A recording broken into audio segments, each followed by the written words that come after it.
readers, and welcome back. I'm Mrs. Lamonto, here to talk to you all about mythology. Yesterday we left off, or last time we were together, we left off reading the Trojan horse text and talked about the mythical illusion, the Trojan horse.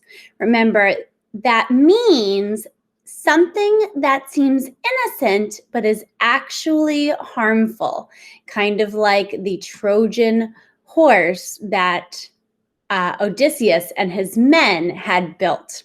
Today, we're going to explore the media version followed by our Google form.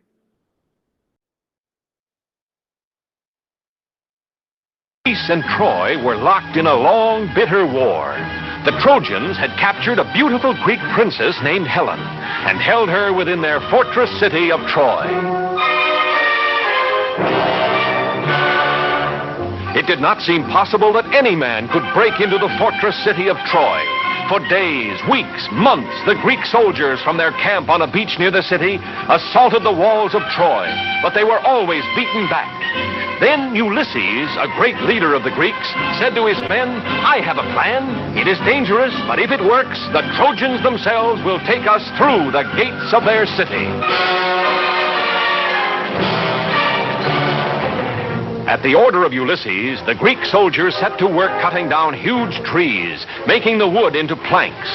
From the towers of Troy, the Trojan soldiers watched a big building grow taller and taller day by day until it was 6 stories high. And when the Greeks pulled away all the work ladders and scaffolds, there stood a huge wooden horse, 80 feet tall.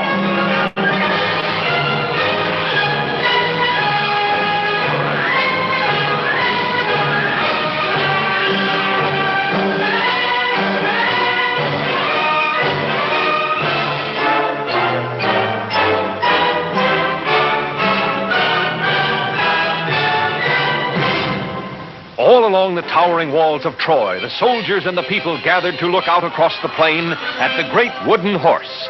They wondered what it was for, what it meant.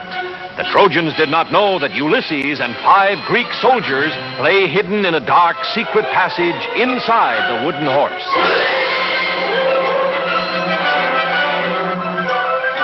All through the night, fire blazed brightly on the beach. The Greeks were burning their tents just as if they were giving up their camp and sailing back home. When morning came, not a Greek ship or soldier remained. But where they had camped stood the great Trojan horse.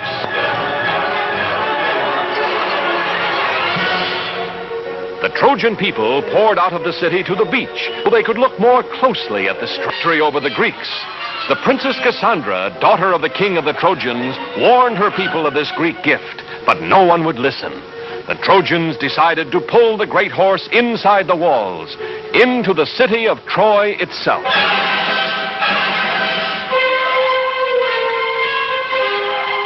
The Trojans tied thick ropes around the legs of the huge wooden horse. Hundreds of men took a hand at the ropes. Others lined up behind the horse.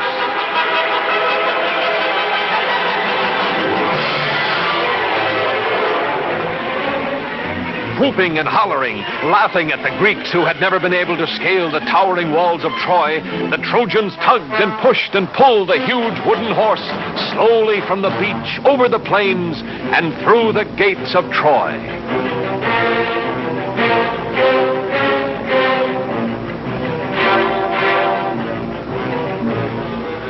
In the dark, secret passage of the wooden horse, Ulysses and the 5 soldiers lay quietly waiting.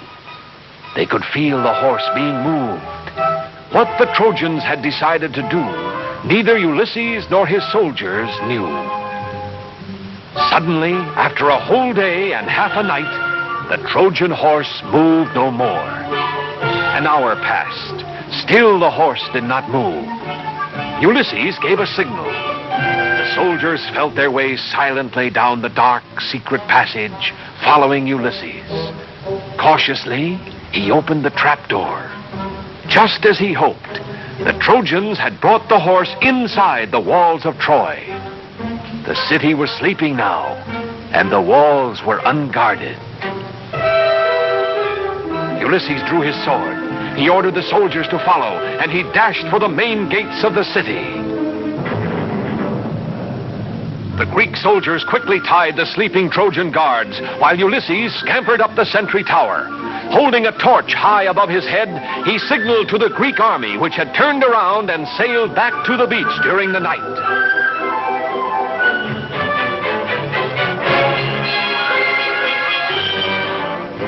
And even as Ulysses and his men opened the gates of Troy, the Greek army was marching across the plain. Caught completely by surprise, the Trojans were easily defeated by the Greek soldiers, who found their beautiful princess and took her back safely to Greece. And brave Ulysses was named the greatest of the Greek heroes.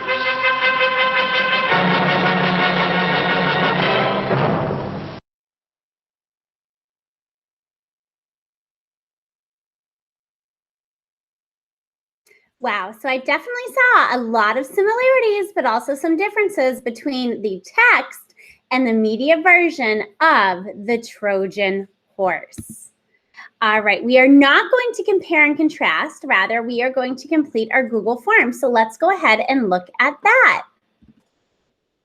All right, so today we have the Trojan horse. Of course, we're going to put your name. In both the text and the media, who was captured and held by the Trojans? Ulysses, Helen, Cassandra, the Greeks.